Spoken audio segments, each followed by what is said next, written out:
Within modern day F1, there are no privately owned teams. There's manufacturers like Mercedes, Ferrari, Red Bull and Alpine. There are also teams that are owned by car companies such as Alfa Romeo, McLaren and Aston Martin.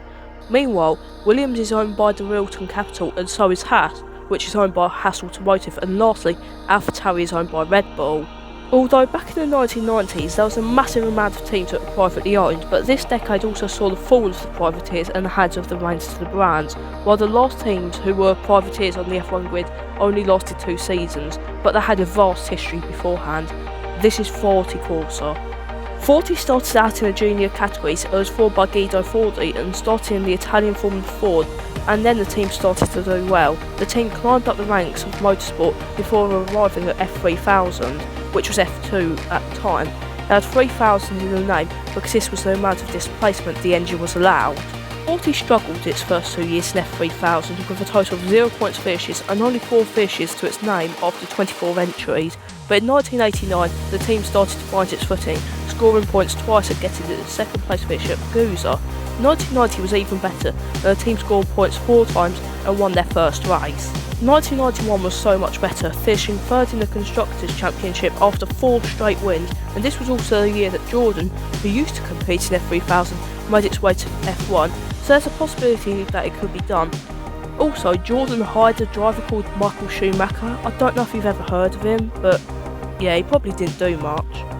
Back to Forti. 1992 was a slight improvement with the team getting second place and winning 3 races that year, but after this the team would start to slow down. 1993 was off to a good start with a victory at Donington Park, but afterwards the team would not win again and would only make one more visit to the podium. After a not so successful 1994, the team would look to Formula 1 and attempt to recreate the lightning in the bottle that Jordan had. The plan was a long time in the making, with Pedro Diniz being hired in 1992 in order to fund the team, and this meant the team had extra money to invest, as it allowed them to have more sponsors, as Diniz's father had lots of connections in Brazil. This meant the team had even more money to play with, and in 1995 the team would make its debut with the FG01. This car was not good. It effectively had an F3000 car with F1 regulations, so the car was slow.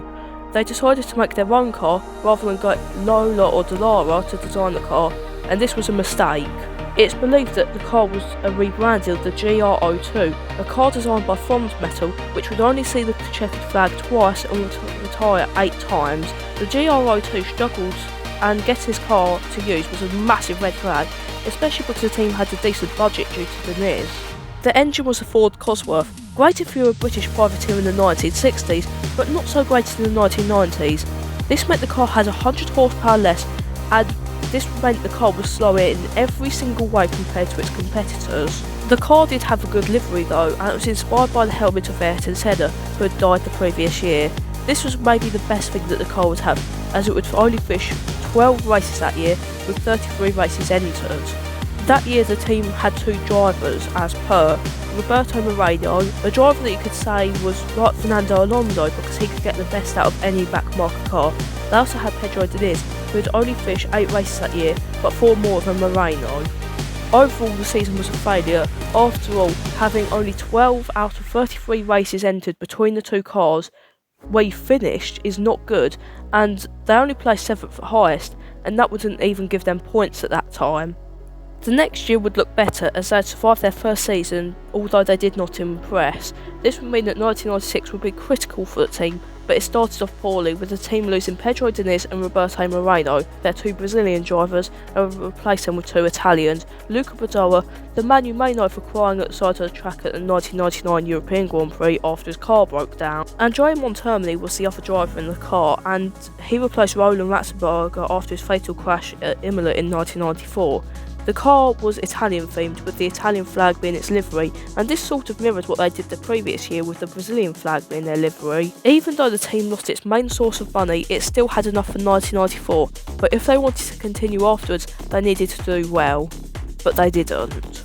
The car was meant to have the best 4 Cosworth engines, but after Diniz left, this did not happen, so the car would be awful as it was the previous year. The team continued to struggle, and after the Monaco Grand Prix, they signed a deal with Shannon. The deal would be a disaster. Shannon paid them no money, and because Forti was already running on fumes and was basically in survival mode, and after only finishing 3 of the 10 races that season, the team went bankrupt, and that's it, Forti was dead, plain and simple.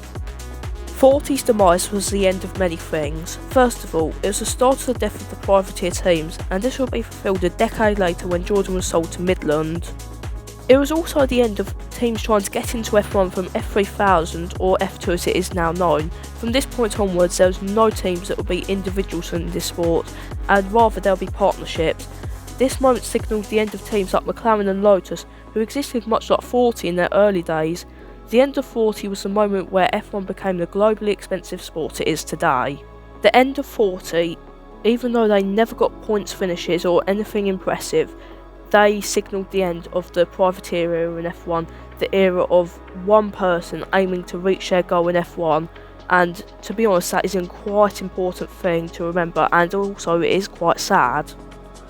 Thank you so much for watching, and even though this video may be a little bit worse than the ones before it, I sadly did get through 3 different video scripts before scrapping them, and these were all on different topics, so this video was basically just trying to get this done to the best of my ability before Sunday. But luckily next week it's back to normal.